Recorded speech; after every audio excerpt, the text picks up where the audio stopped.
Okay, opened it up, counted all the pieces, everything's there, instructions are pretty good, and as you can see what I've done, I've dry mounted everything together. Strongly advise to everybody that they would actually dry mount units like this. One, it also gives you an idea of the actual construction when you come to gluing. The plans do say to use CA glue, and thick CA glue and an activator. I've got some of that, which is probably what I'll do. Each drawer comes fronts, backs, sides, bottoms and dividers, and with the dividers, with each of the 3 drawers, you actually get 3 dividers, which is quite good, already pre-cut. One of them's pre-cut to the width, or 2 of them pre-cut to the depth. So you can either mount, as I say that, so you could have dividers that way, and then the front, which is still on the front of the unit, will be on, so you could have drawers that way. Or you could then say, if you wanted to divide in half that way with your front on, and if you want even smaller ones, you can obviously then use these, cut these down and then place dividers in the middle, which is not a bad idea. So you've got plenty room to do plenty dividers, so you can have multiple. It would be quite a good idea when you're first starting this, is to actually plan out your drawers, what you intend to use them for if you can up front, so that you know which way around. Obviously you can add the drawers after, add the dividers after, once you've made the drawers up if you want, but maybe advisable when you're first building, it would be probably better to actually put the dividers that you know that you want in first. So I'm going to be having to think about which way around and how many compartments that I'll be looking at for those. So all the drawers all snapped together pretty good. No sanding required, although it does say you need to do sanding in case of a fits, but looking at this, I've had a quick look through it. Just on the edges, obviously with the laser cutting, it does actually burn the wood, so maybe just roughing that up so we take off the actual burn, so that the glue's got more fresh wood to adhere to. Okay, so basically what we've got, I'll try, hopefully this won't fall to bits while I've got it. You've got the main unit, which is just held together by pure friction at the moment. So we've got this works very well. We've got the battery unit, and I'll explain why I've got elastic bands on in a minute. Now that fits on, and it'll have on the inside, we've got the keyhole slots, because we have in here, we've got the screws which will be fastening to the side here, and when you put those on, they fit on the keyhole slots, so when you actually come to hook the battery on, you can put on and slide down and it locks in place. Good idea. That's what I like about this unit. You can actually take the power panel off, have your fueling station, no problem with the power panel. Only thing that you've got to bear in mind, and it does say this, if you want to put a fuel pump on, you obviously, as soon as you start moving your power panel away, if you've got fueling connectors, you'll need to have the wires to those. I'm quite lucky in one respect on this. The fuel panel that I have, which I've got here, what I'll be doing is on my fuel pump, which I've got here, obviously I've got the fittings that you can actually put into, the banana fittings here, fit into the fuel pump, so when it's in. But what I'll be doing is leaving these with a reasonable length of wire, just in case I need to pull the unit away when I'm charging up. I think it's quite advisable when you're doing this is also just to check everything before you actually come to start gluing, just to make sure that you are aware of how the build goes and what goes where. One thing on the kit, we have screw holes on the side of this side panel. Now the reason that they are there is that when you come to actually add your battery, which in this case is my battery here, the battery you cannot replace by going through, taking the fuel panel off and putting in there if there was ever a problem with it. The whole idea with this, and this is why I've got the elastic bands on, this panel here will actually be screwed on, so you can take it off, place your battery inside, I'm going to be putting a couple of little guides in there to hold it in place. I'll just be using some scrap wood too, so it's just a slot in on there. So this panel here is not actually glued at all in the unit when it's made up. The only problem that I've seen when I've made this up and dry mounted it, and this is another reason why I like to dry mount, that this now doesn't quite fit.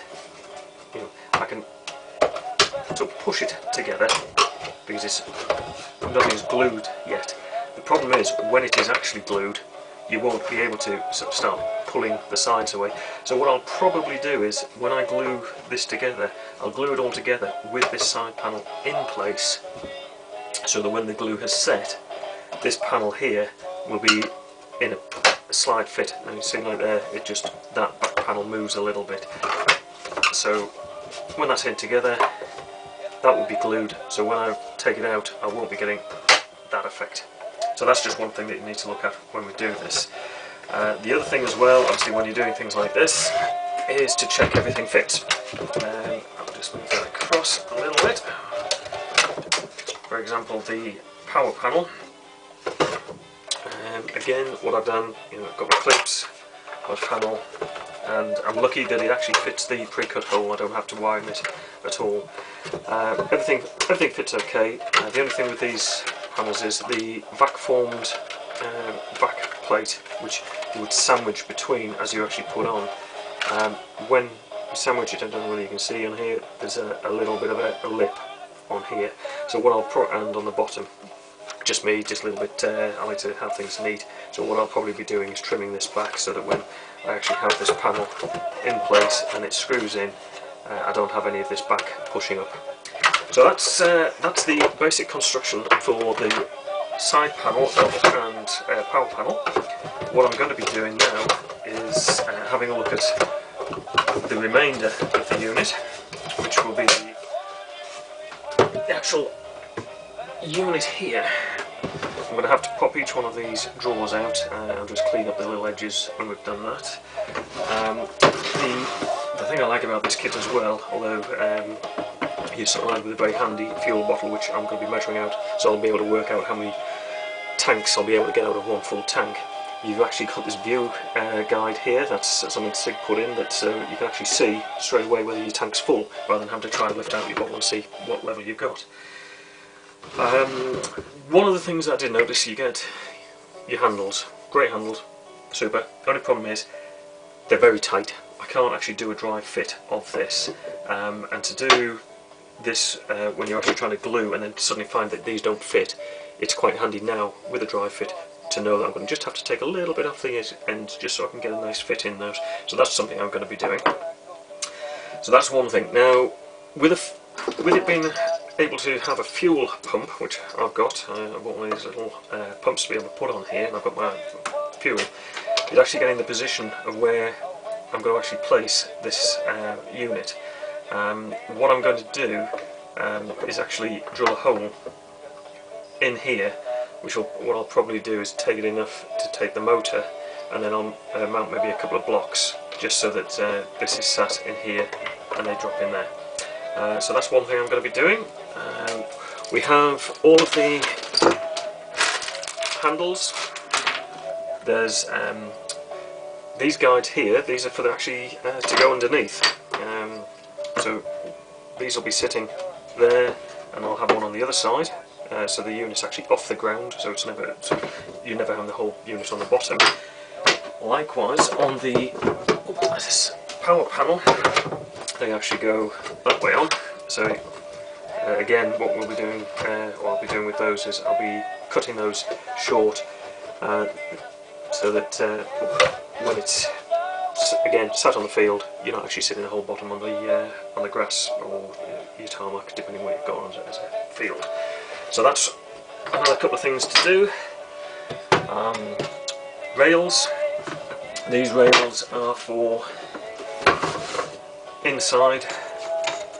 These will be through on the inside, which are the rails for the drawers to slide on. So I've got, there you go. So I've got 6 of those, 3 drawers. I've also got 3 side guides which from what I can gather they go on the inside from the drawing. They'll be on the inside of this, which are a bit of a guide on there, which is, again, quite good. So all of those bits there. The other thing on the instructions, which is quite good, is supplied with some Velcro. And at first I was thinking, what on earth do you want Velcro for? They've thought about this already. Obviously when you're at the field, if you're carrying this, what you don't want to do is have a slight tip and your drawers fall out and everything disappear out. So what they've come up with is you cut this into 3 small strips.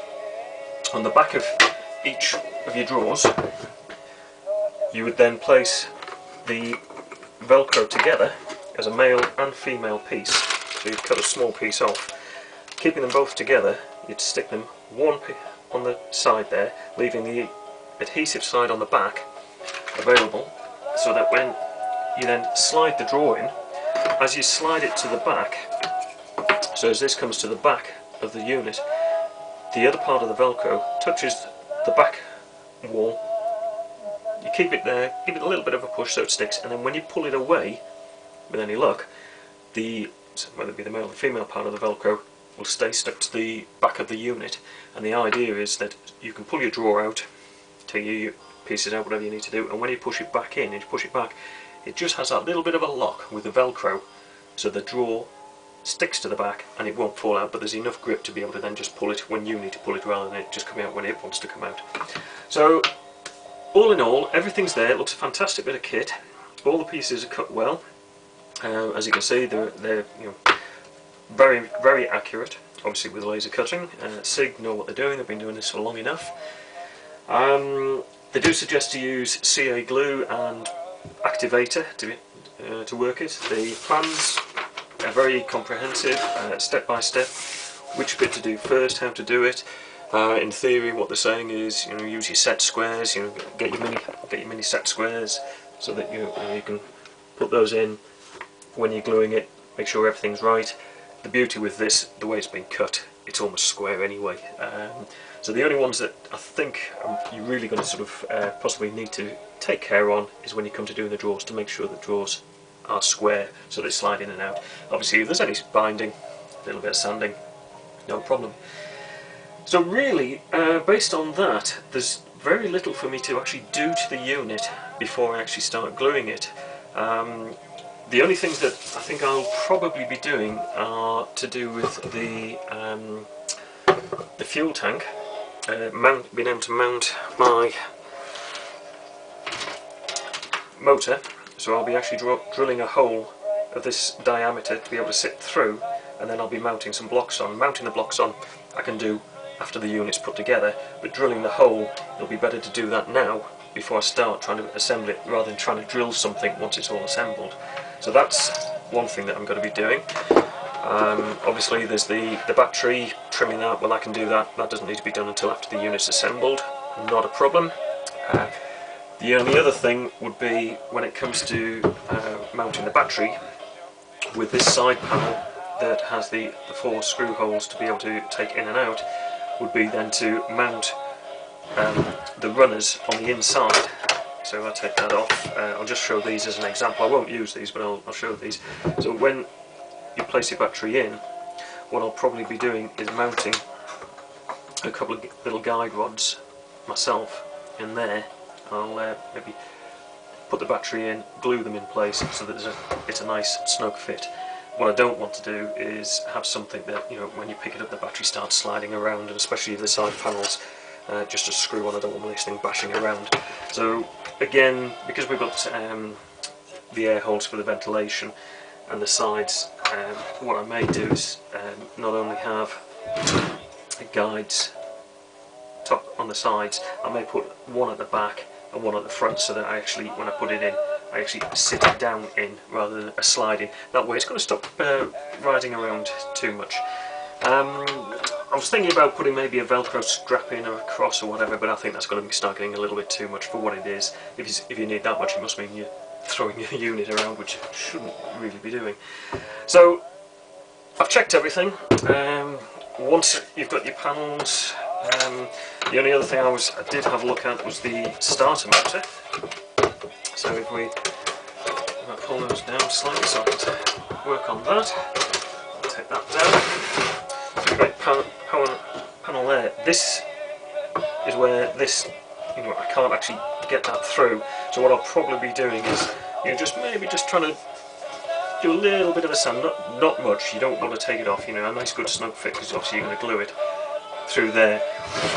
When we come to that side, understand, you will end up having to sand this off, because this is at a right angle, and this, as you can see, has a slight angle to it. So when that's through, you'll end up with a bit sticking out. So that's something that'll have to be done once it's glued and in place.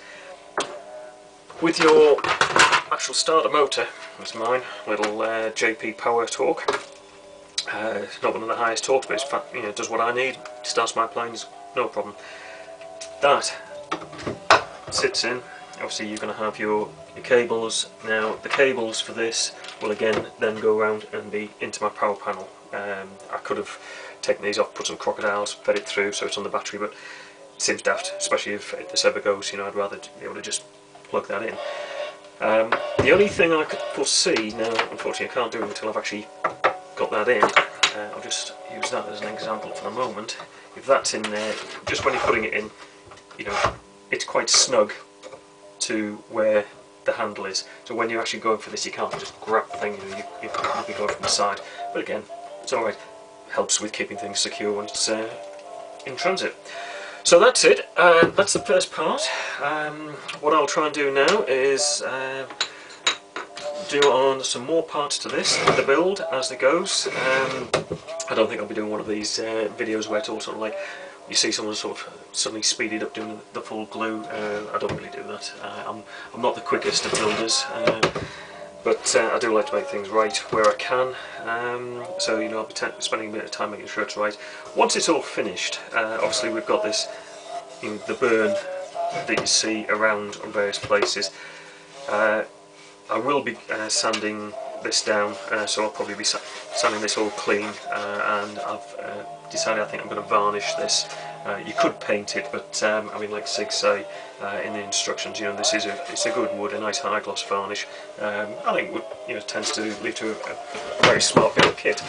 So at the end of the day, you're going to have a unit that size,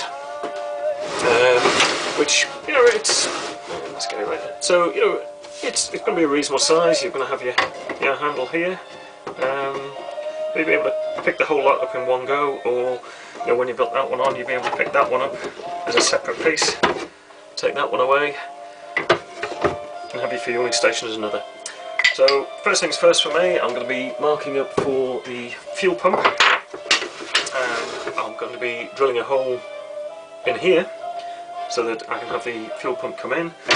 I've decided to make sure I do it on that side, because you've got this handy little unit here, and as with all guys, usually with glow especially, ours is not exactly the cleanest of hobbies. I always end up having to clean the models down once I've finished flying,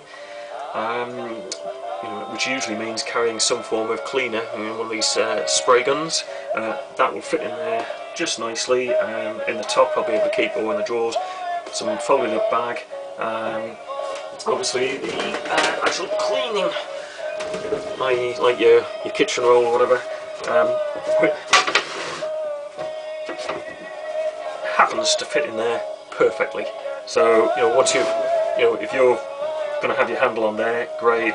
You've got room for something else on the top. You've got your squeezy bottle there, and then you've got your bit of kitchen roll, which I always carry with me. Great idea. Always keep things clean.